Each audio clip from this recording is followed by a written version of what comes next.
Hi, my name is Leah Day, and welcome to this video for the Free Motion Quilting Project.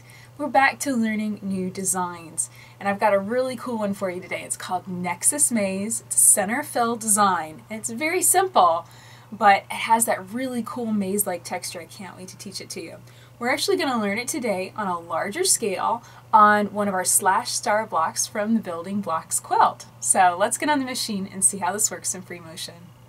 So I'm getting started in the middle of the block, and I've just stitched a single circle, and I've hidden my thread and travel stitched around it just to make it stand out nicely. You don't have to do that, that's optional, but I kind of like the look of it. Now I'm going to get started by swinging out and echoing around the circle about 1/2 of an inch away. I'm stitching this on a bigger scale because I want the block to finish nice and soft, but you know, this could totally work on a smaller scale too.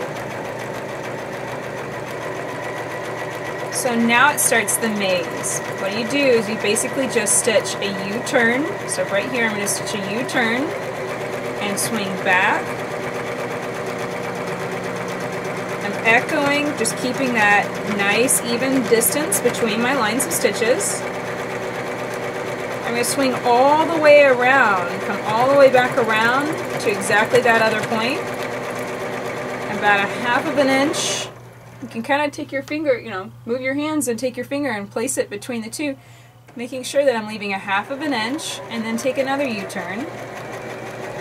And this is what forms that really cool maze-like texture. You can form these gaps, these spaces, anywhere you want. And I kind of like to mix it up, make sure that they're kind of flowing around the block pretty evenly.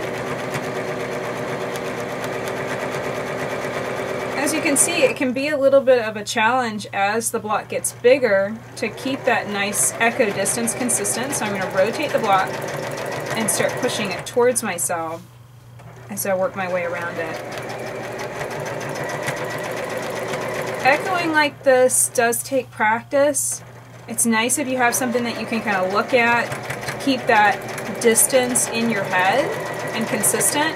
For me, when I'm working on this scale, I always look at my pinky finger or my index finger if I want it a little wider. That kind of helps me remember that I'm working on that scale and not to let things get too tight.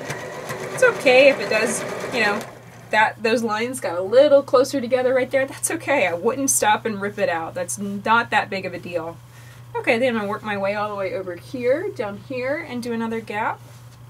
Here's one thing that's kind of important, is not to do gaps kind of stacking them on top of one another, because that would kind of be noticeable. But again, don't get obsessive about it. If you want to go through with a block and mark where you're going to leave the gaps, that would be kind of a cool idea. Another thing that I realized when I was first stitching this out is that you want to make sure there's one gap per row. Otherwise you'll get out and you won't be able to fill consistently. I'd give it a try and play with it and you'll see what I mean. It's just forming a maze. Spend some time drawing it.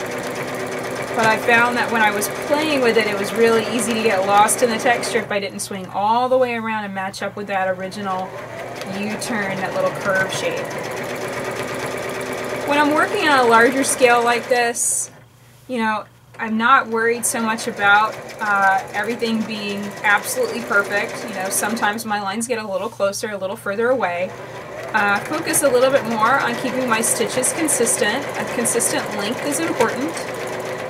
If I have something really, really gigantically huge that might catch on my clothing or my toes, if it's a bed quilt, then I definitely would rip something like that out. But otherwise, I'd probably leave just about any little tiny mistake or tiny wiggle in the quilt. So you can see how this is going to proceed, just working my way outward. It's perfectly fine to rotate your quilt or your block around so that it's facing you, so it's easy, it feels easy to stitch. I'll work my way all the way around.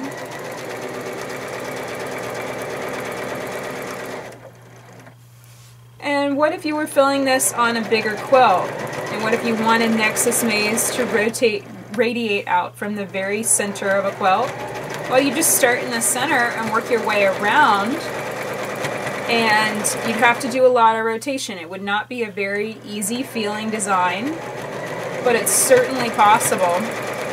it would just be a whole lot of shifting and moving the quilt through your sewing machine. But if you really like this texture and this effect, that would be pretty cool. One way that you could make it easier is you could mark the rings of the circles on your quilt, and that way you could stitch on the lines, and then you would just plan where you want to have these gaps in the texture. So that would be another idea too. So pretty much as you get out to the outside edges, really it comes just a matter of filling in this outside space. And what I might end up doing, you can see I have a line marked for the edges of the block. I'll probably just travel stitch along that line to fill in the corners as I reach those spaces. And that's just fine too. I don't have to keep going around and around in a circle. Like right here, I'm going to hit up against that line. I can just travel stitch along it and form some rings right here. Just try and keep it consistent, but again, I'm not going to rip it out if it's not perfect. It does not matter. There. So that's how I would fill in the corners. If I wanted to put a gap in here, that would be cool too. You know, just keep it consistent. Keep the scale roughly even, but you can see it looks super, super cool on the surface of the quilt. So that's it for Nexus Maze. I really hope that you enjoyed learning this cool center fill design. Center fill simply means that we start in the center of wherever we're going to fill it and work our way out. If that's the center of a block, you start in the middle of the block and work your way out. If that means the whole quilt, you start in the middle of the quilt and work your way out. If you work this into a quilt, just like I said in the video, it's going to be a lot of rotation and shifting around, but it's got a pretty cool texture. I think it would be worth it. My name is Leah Day, and this has been a video for the Free Motion Quilting Project. You can find hundreds of videos stitching out beautiful free motion quilting designs. It's mostly on a small scale, but sometimes I mix it up and stitch these on a bigger scale. You can find all of them at leahday.com. You can also find the block that I stitched this on today. The /star block can be found in the Building Blocks quilt pattern.